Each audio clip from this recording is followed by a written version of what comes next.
से भी कह रहे हैं, भक्तों से भी यही हमारा कर्तव्य है। घर में बाल बच्चे बेचारे भूखे बैठे हैं और हम जाकर जो है पता ये चल रहा है माला भजने में लगे।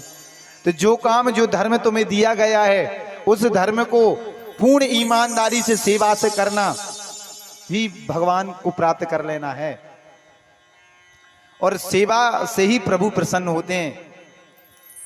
बार बार हनुमान जी महाराज ने कहा है और हनुमान जी महाराज ने कितनी सुंदर बात कही है। सुंदरकांड के प्रारंभ में अतुलित बल धामम हेम शैलाभ देहम, अर्थात बलों में अतुलित बल धाम है, स्वर्ण के समान जिनकी देह है, सकल गुणों के निदान है। परंतु हनुमान जी महाराज विभीषण जी से कह रहे हैं कया हूं कवन में परम कुलीना कपि चंचल सभी ही विधिहीना। अब हनुमान जी जैसे जिनमें बल अथाह है अपरंपार, वो कह रहे हैं मैं तो कपि हूं, मैं तो बानर हूं और बुद्धि से तो हीन हूं, मेरे में अपनी तो बुद्धि है ही नहीं है। और प्रात ले ही जो नाम हमारा, यदि सुबह उठते ही हम बानरों का जो नाम ले लें उसे तो दिन में भोजन नसीब हो जाए, इसकी बहुत बड़ी कृपा है। अब इस चौपाई के भी अधिक अर्थ निकालते हैं विद्वान। कोई कहता है महाराज आहारा का अर्थ भोजन नहीं, आहारा का अर्थ होता है भक्षा भक्ष। जो हनुमान जी का नाम जपेगा वो फिर कभी उल्टे सीधे खान पीन नहीं करेगा। बोलो जय श्री राम। वो भी आहारा है, क्योंकि कुछ लोग कहते हैं भैया आज तो मंगलवार है, आज कुछ खाएंगे पिएंगे नहीं। तो बुधवार को क्या हनुमान जी मंदिर छोड़ के भाग जाते हैं कि गुरुवार को अथवा सीधे आपको सोमवार को शंकर भगवान नहीं मिलेंगे। तो दिन तो उनके लिए बनाए हैं जो कभी भगवान को नहीं भजते, और जो भक्त हैं उनके लिए तो रोज भगवान है। यहाँ नाना प्रकार से हनुमान जी महाराज अपने आप को छोटा बता रहे हैं, स्वयं को छोटा बता रहे हैं। गोस्वामी जी तुलसीदास जी ने भी यहाँ यही अर्थ लगाया है कि अपने आप को छोटा बता देना, कितने ही बड़े हों तब जाकर हमें भगवान की शरणागति प्राप्त होती है। कल हमने बताया था ना, राई के 20 हिस्सा तापुन पाचे 20, इससे नन्हे तो रहो तब मिले हैं जगदीश। तो राई कितनी छोटी होती, उसके 20 टुकड़े करो और भी छोटे बन जाओ, तब जाकर भगवान की प्राप्ति होगी, शरणागति प्राप्त होगी। इसलिए हनुमान जी महाराज कह रहे हैं असमय अधमो सखा सुने मोहु परे रघुबीर कीने कृपा सोमल गुण भरे बिलोचन। भगवान की दिव्य कृपा को याद करके हनुमान जी के प्रेम आंसू बहने लगते हैं और श्री विभीषण जी महाराज बारंबार जय जयकार करते हैं, भगवान की दिव्य महिमा गाते हैं। ऐसा श्री हनुमान जी महाराज यही विधि कहत राम गुण ग्रामा पावा अनिबार्च विश्रामा। बस श्री हनुमान जी महाराज कुछ समय ही रुके थे। इसके बाद में जब हनुमान जी महाराज ने कहा कि अब हमें सीता जी की सुध कैसे प्राप्त होगी, तो जैसे जहां सीता जी रहती हैं पूरी कथा श्री विभीषण जी महाराज ने समझा कि अशोक वाटिका में अशोक वृक्ष के नीचे ही रहती हैं और वहां रावण का बहुत कड़ा पहरा है, कोई और नहीं जा सकता। तो महाराज हनुमान जी ने विचार किया, कहा कि मैं कैसे जाऊंगा वहां, महाराज हमें भी तो कोई युक्ति बताइए। तो जुगति विभीषण सकल सुनाई, एक युक्ति बताई कि महाराज अशोक वाटिका में मैं निस्दिन पुष्प लेने के लिए जाता हूं, और हे हनुमान जी महाराज जैसे तुमने यहाँ विप्र के रूप में आए हो, ब्राह्मण के रूप में मेरे पास आए हो, मच्छर के समान तुम छोटे बन जाते हो, पहाड़ के समान बड़े बन जाते हो, तो तुम मेरा रूप धारण कर लो। बोलो जय श्री राम। तो हनुमान जी महाराज ने अशोक वाटिका में प्रवेश पाने के लिए विभीषण जी महाराज का रूप धारण किया, यही युक्ति बताई। जुगति विभीषण सकल सुनाई चलिउ पवन सुत विदा कराई। हनुमान जी महाराज विभीषण जी महाराज का रूप धारण करके चले गए। अब वहां जो राक्षसियां थी उन्होंने देखा विभीषण जी रोज फूल लेने आते हैं। हनुमान जी महाराज अशोक वाटिका में अशोक वृक्ष के ऊपर जाकर विराजमान हो जाते हैं। इतने में रावण आ जाता है। तई अवसर रावण तहां आवा संग नार भौ किए बनावा। रावण जी अपनी धर्मपत्नी मंदोदरी के साथ आया और आते ही सीता जी ने धरती पे पड़े हुए तुरंत एक तिनके को उठाया और रावण वहां बार बार कहे, रावण सुन सुमुखी सयानी मंदोदरी आदि सब रानी, यदि एक बार तू मेरी तरफ देख ले तो मंदोदरी आदि जितनी भी रानी है वो सब तेरी दासी बना दूंगा, रावण कहता है। परंतु रावण के जब बार बार ये कहता है तो तृणधर ओट कहत वैदेही, तो तिनके की ओट, तिनका भी राम जी का बल पाकर कितना महान बन जाता है कि रावण उस तिनके की मर्यादा को भी पार नहीं कर सकता है। और तिनका ही क्यों उठाया, इसके लिए भी एक दिव्य कथा ये है कि श्री सीता जी जो हैं वो धरती की पुत्री हैं, क्योंकि जब जनक जी महाराज ने हल चलाया तो धरती की गोद में से ही सीता जी का अवतार जन्म हुआ था, इसलिए धरती की पुत्री सीता जी है। और इसी धरती के पुत्र तिनका हैं, तो सीता जी के भाई हुए, और भैया की ऊँट में बहन सुरक्षित रहती है। बोलो जय श्री राम।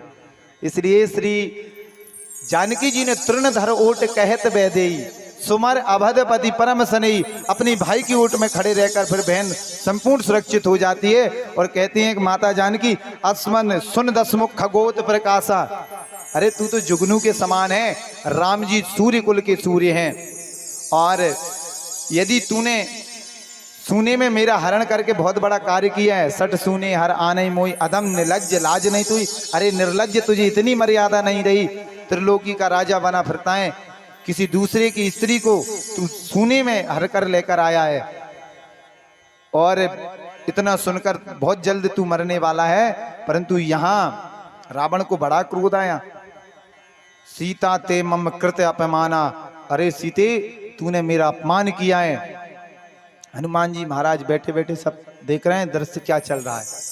तुरंत रावण ने अपना चंद्रहास उठाया और कहा, नाही त सपत मान मम बानी सुमुखी होत नत जीवन हानि, यदि तूने मेरा कहा नहीं माना तो तुझे अपने जीवन से हाथ धोना पड़ेगा, और 1 महीने में, सिर्फ मात्र 1 महीने की अवधि दी है।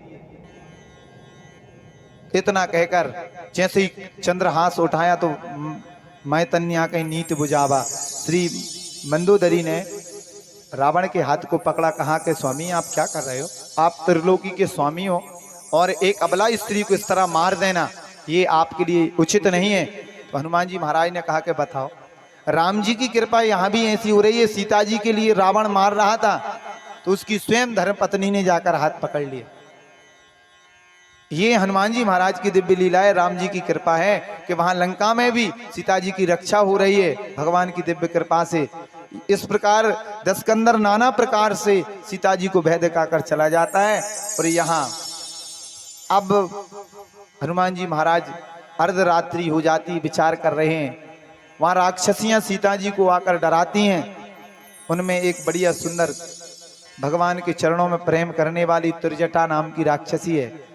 यहाँ प्रसंग श्री रामचरितमानस में तो ये नहीं है प्रसंग के, महाराज विभीषण की पुत्री है, परंतु रामायण सतकोटि अपार, अन्य अन्य रामायणों में ऐसा आता है वर्णन कि त्रिजटा महाराज विभीषण की पुत्री हैं। और इन्होंने कहा कि मैंने एक, सुनो, जितनी भी सेविकाएं हैं सबको एकत्रित किया और बुलाया, कहा कि मैंने एक सपने देखा है। हनुमान जी महाराज सुन रहे हैं ऊपर, सपने वानर लंका जारी, जातु धान सेना सब मारी, खर आरूढ़ नगन दस सीसा, मुंडित सिर खंडित भुजबीसा। मैंने देखा कि एक बानर आया है, राम जी का दूत है, जिसने संपूर्ण अशोक वाटिका लंका को जला दिया है, तहस नहस कर दिया है और समस्त सेना का संहार कर दिया है। रावण को गधे पे बिठाकर दक्षिण दिशा की ओर ले जाया जा रहा है। और ये संपूर्ण अयोध्या जो है कि राम जी की हो गई है और चारों ओर राम जी की जय जयकार हो रही है। और ये भोर के समय का सपना है, सुबह होते होते कोई सपना आ रहा हो तो सत्य हो जाता है कभी कभी। बोलो जय श्री राम। और त्रिजटा अपने सत्य के बल पर कह रही हैं, यह सपना में कयऊं पुकारी होए सत्य गए दिन चारी। बस 2-4 दिन में सत्य होने वाला है ये सपना। इतना सुनते ही वहां जितनी भी राक्षसियां थी सब डर जाती हैं, सीता जी के चरणों में गिरने लगी, बार बार देवी हमें क्षमा करो, मैं हमसे जो भूल हुई है, और सब अपने अपने घर चली गई।